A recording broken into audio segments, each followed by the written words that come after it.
Show, the show that covers everything from sports to politics to news to entertainment and everything in between. And now your hosts, Troy Geary, Will Stein, and Dave Stevens.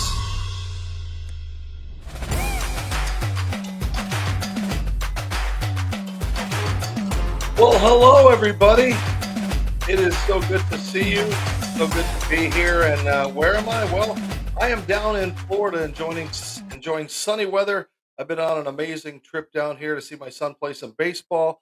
Caught a Devil Rays Red Sox game, and of course, 13-0 by the time this you guys hear it. Their streak could be over or still going on, but it's been a great start to the season for the Devil Rays, and I can't complain about being down here in Florida. Sunny weather and just an amazing time down here. But we got to get back to business. And of course, we have an amazing guest on tonight's show. And I want to tell you a little bit about his career. You might remember him. He was an NFL linebacker back in the day.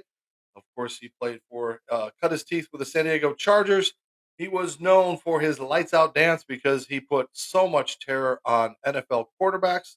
And he continued to terrorize NFL quarterbacks for the remainder of his career.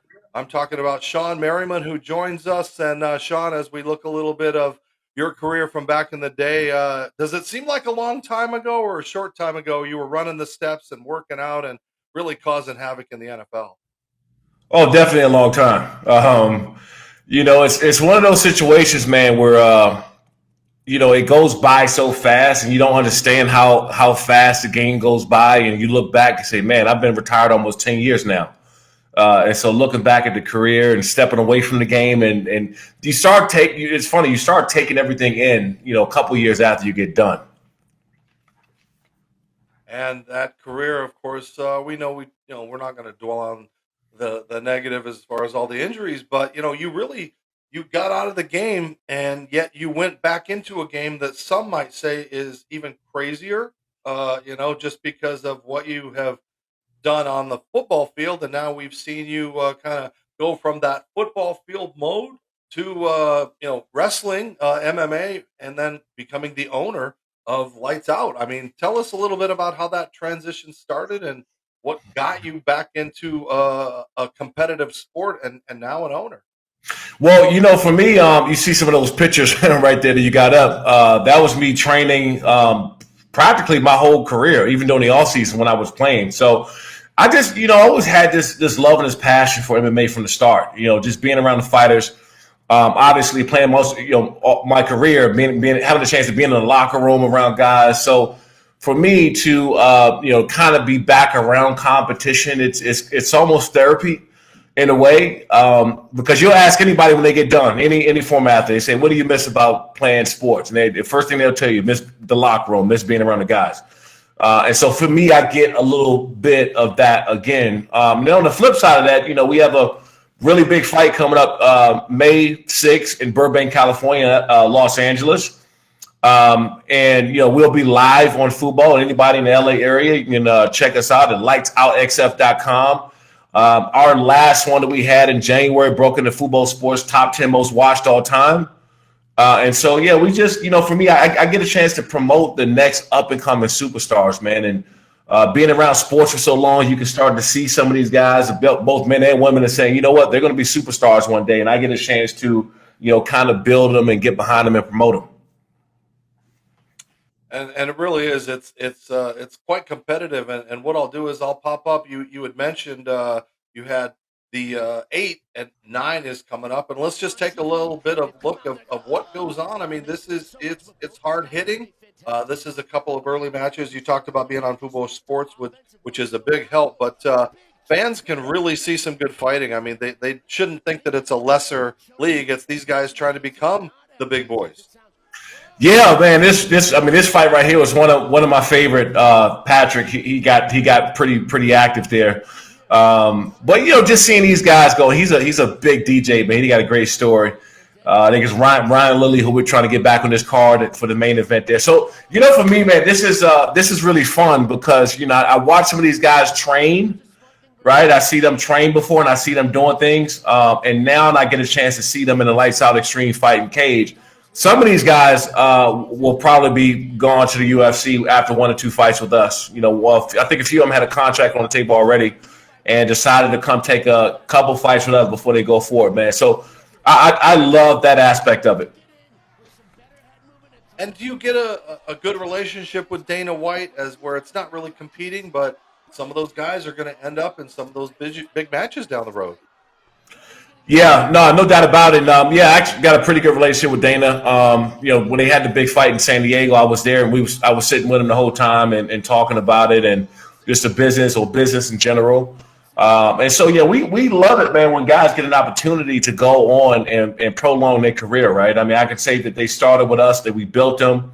Obviously, having a great partnership with Fubo, you get seen all over the country. So, it's a little bit different. I know we are, a feeder type of a league or promotion, but when you have the viewership and the numbers that we're doing, it doesn't feel that way, especially when you have some of these top fighters in the country coming to fight for you. So that's been the fun part about the business.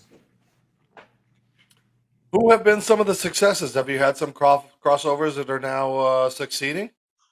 Yeah, Melsick, he's was our champion there. He's fighting. He just fought in that Contender show for UFC not too long ago. He just had a fight in Australia over in Perth, I think, where UFC was there. He got a fight coming up. Ghost Pepper, who came through us, the Alpha Ginger, he's a hell of a character. He had a nice run, I think a 4 or 5 winning streak up to this past year in the UFC. So, for us, we look to be very innovative in what we do. Obviously, the fights are great. As you've seen, the production quality is great. I'm on every side too. It's not like I'm just walking in, everything's set up, and I can go kind of just point fingers and everything's done. Like, no, all the way up until fight week until they walk across that scale. And everybody's cleared to fight, and the commission's happy, and everybody's good to go. That's when the relief is gone for me, and then you worry about the broadcast and making sure everything goes smooth there. So for me, it's a nonstop, one of those nonstop things, man. But I love it. I wouldn't change a thing. And your announcers, I mean, they're fun to listen to. I hope they don't get blown away.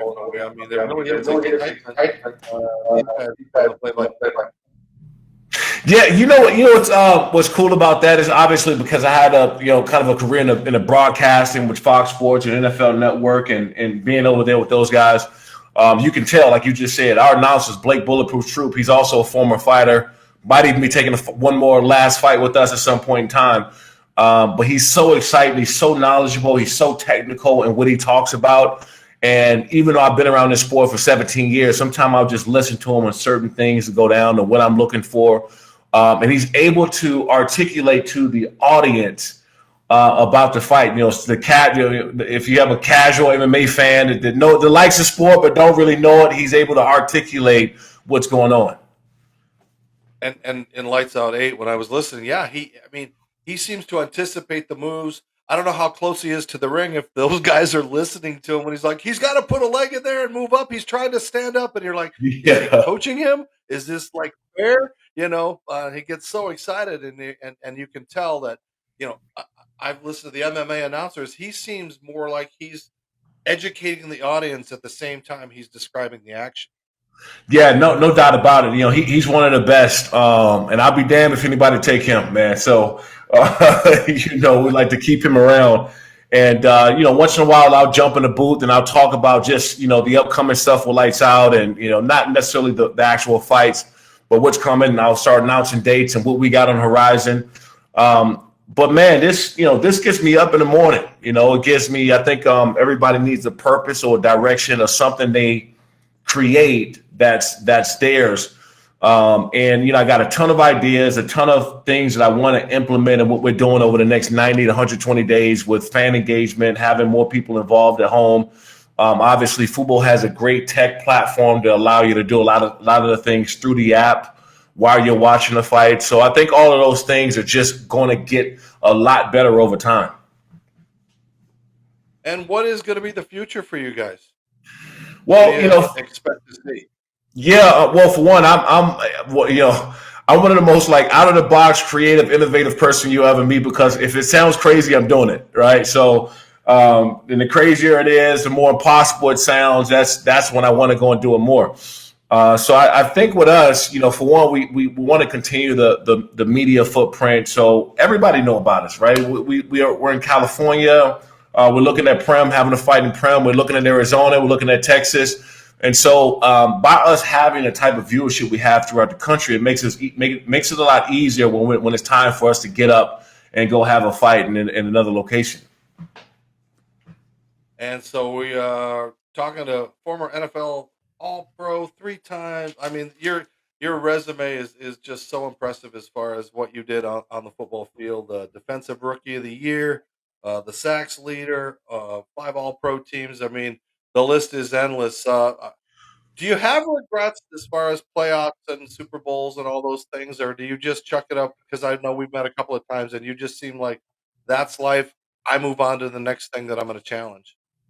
No, it always stays with you, especially when you get around like some of the other guys. I remember when I retired, I was at NFL Network, and I was I was on a set of Total Access, and this was, I think, during training camp time or whatever, and Marshall Faulk was up there, and Deion Sanders and Willie McGinnis, and there's all these either Super Bowls or Hall of Famers, and I'm sitting up there, no gold jacket, no ring, So that's those kind of things I can eat at you, but that's the athlete to me saying how I want to be one of the best, or mention one of the best. So other than that, man, is you step away from the game, you get away from it, and nothing you can really do. And before we take a quick break here, describe the difference between hitting a quarterback and being just punched or just cold cocked in the face. Well, I'd definitely rather hit a quarterback than be punched. And I've definitely been clocked a few times in the face, sparring some of these guys. But the crazy part about it is the adrenaline is very, very similar. And that rush you get in fighting somebody, and that rush you get in going to make a big play or a big hit or something like that. It's the feeling of adrenaline is very, very similar. And we're not going to see you going Vince McMahon on us someday and jumping in the ring or taking on an opponent this late in your life. Look, I love to train with these guys and stay in shape because that's a part of my DNA and just my discipline, is waking up at 5 and going to train. I love that lifestyle still. I still live my life as an athlete, but I wouldn't really cross it out, man. I wouldn't really cross it out because if I believe that if it's the right situation and I know that people want to see it, then that's what would make me really consider doing it. If it's going in and doing it because I got the urge to go and fight one day, I don't have that urge, but I do have the capabilities of fighting, especially if people want it. If people want to see it, if it's the right person, right athlete, the right WWE guy, whoever it may be. I mean, if they want to see it, then I'll make it happen. But I don't go around like I can't wait to jump in the cage next week. That's not my attitude. But I do love to train. Well, we enjoy a little time that you've spent with us. We're going to take a quick break. The reason? Well, I'm going to talk a little bit about Fresh Clean Threads. Of course, that's what I wear when I'm out and in the field and doing all the fun things that I get to do out in the real world. And if you go to freshcleanthreads.com, type in the show code GSS Show, you get 20% off of all of your amazing products. You look good, you feel good, and you save a lot of money. That's freshcleanthreads.com, freshcleanthreads.com, save 20%. And as we continue for the home stretch, Shawne, talk about how do you get these guys? Where do you recruit them? Because again, you don't want just people that think they're a good fighter. I mean, you guys obviously want to start and become almost like that feeding pool for great fighters. Operations. So, we pitch a lot of fights to a lot of these guys. I would say, we pitch maybe 40 fighters per event, 30, 40 fighters. And we try to match them up. Sometimes, and I try to stay away from that as much as possible, but sometimes, I got a guy that we really like and, they need an extra edge or me to go in and get the deal done, and I'll step in and make it happen. But for the most part, man, I let my team handle that, and I'll come in and write the checks when necessary. And what have you learned the most as far as being an owner slash business slash hands on, as you mentioned, all aspects of this? I mean, what have you learned as far as you as a businessman? Well, for one, I had a lot of knowledge, and when you're talking about production, when you're talking about team building, being able to lead a team. I've done that, for a long time. And I think in this case, there's no one section that I have, more involvement than anywhere else. Like, hey, look, if it's matchmaking, if I need to step into matchmaking, in the operation side, if on the sponsorship side, wherever I need to step in to make something happen, then I will. It's not like one of those things like, oh, hey, that's not my job. Well, I'm not supposed to do that. Wherever is needed to get something done, I'm usually involved in. So I think that was probably the biggest thing that I had to understand, coming in there. It was like, hey, look, whatever needs to get done, I got it. And if I want it done correctly, then I got to step in and do it.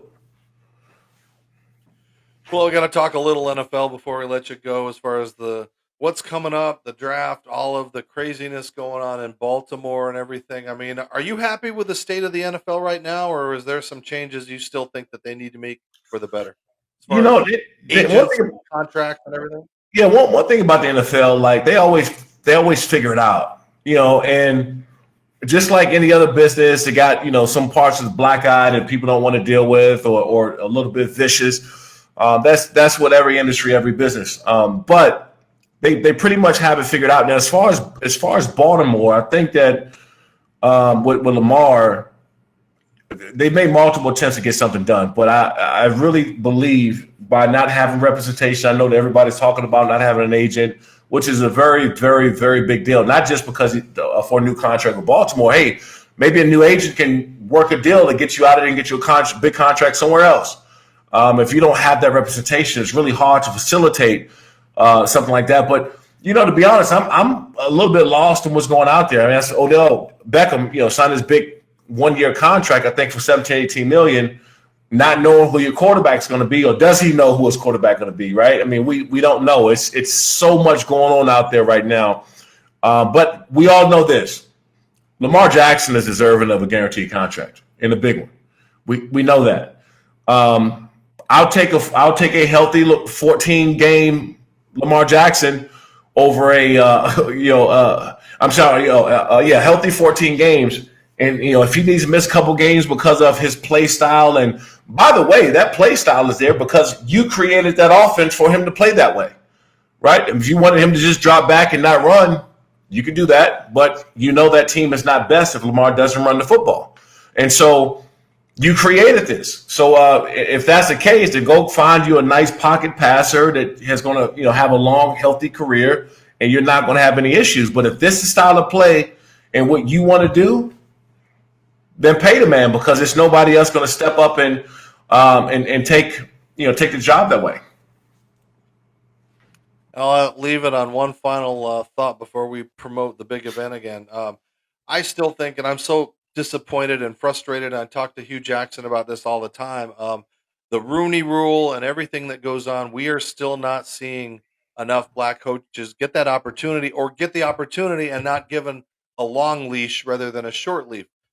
What can we do? Like, what can we do to fix this? Most, the highest percentage of players are black and African American in the league. So why aren't that doesn't roll over for the coaches? I think the rule was garbage anyway, to be quite honest. I mean, if you got to implement a rule to hire a certain amount of black coaches or minority coaches in general, that's saying a lot, right? And I also think it gives a false, gives a false narrative that a guy's even qualified for that position in the first place, but you got to hire him because of his skin color. I don't like that.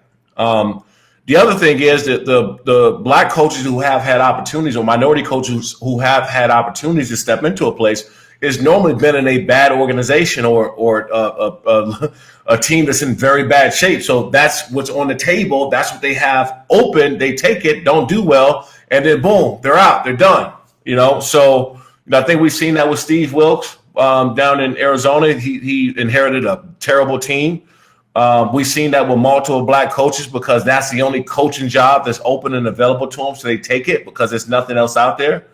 And they're in and out the door. We've seen him have success in Miami. We see him have success in Miami and turn a team around. Yeah, but there's a lot of stuff. John. Yeah, so but you're right. I just always thought the Rooney Rule was. How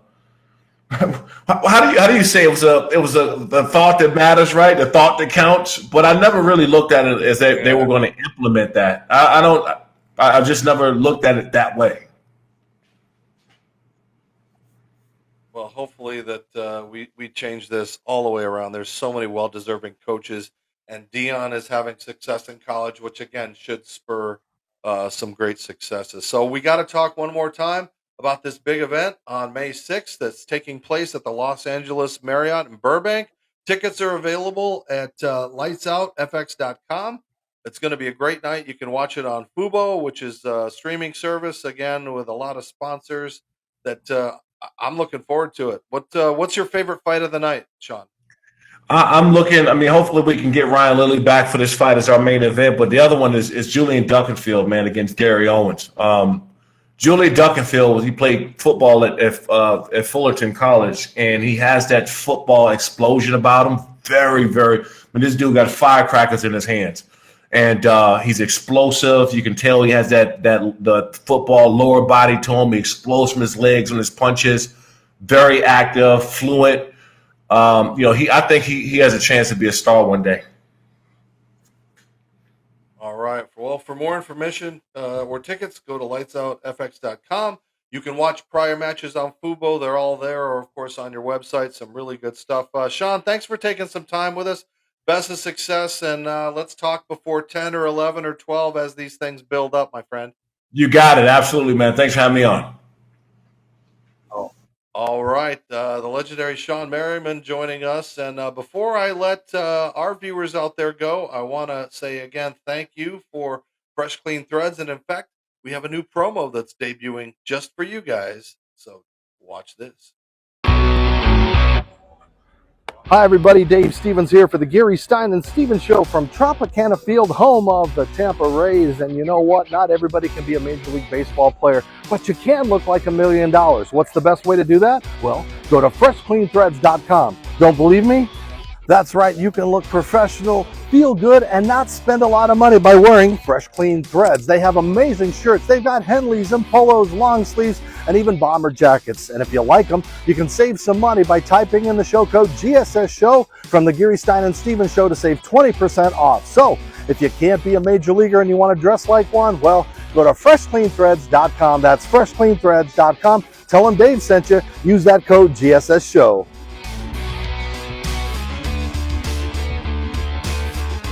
How good did I look in that shirt? Of course, we thank our friends from Fresh Clean Thread. And as I said, it's been a great week down here. We're going to go and head over tomorrow to Miami, where I'm going to be covering the first playoff game for the Miami Heat and the Chicago Bulls. And this is another play-in game, I believe. So exciting to see that. And then we'll be heading to Miami to cover the Marlins and the Diamondbacks game this weekend. So it's a great weekend to be in town as far as the Rays 13-0. It's really exciting. And I actually had an opportunity to talk to their opposition, Alex Cora, the manager of the Boston Red Sox, and he joined us for a little bit, and we'll share it. Here we go. Spent a little time with Red Sox manager Alex Cora. Thanks for taking some time out of this busy night. Normally you guys are chasing the bad guys in the pinstripes. It's kind of weird to come out of the gate and these guys that you're playing tonight, they've really been playing some great baseball. They've been playing great baseball for a while, not only this year. It's one of the best teams in the American League, in the big leagues, and what they're doing here is pretty impressive.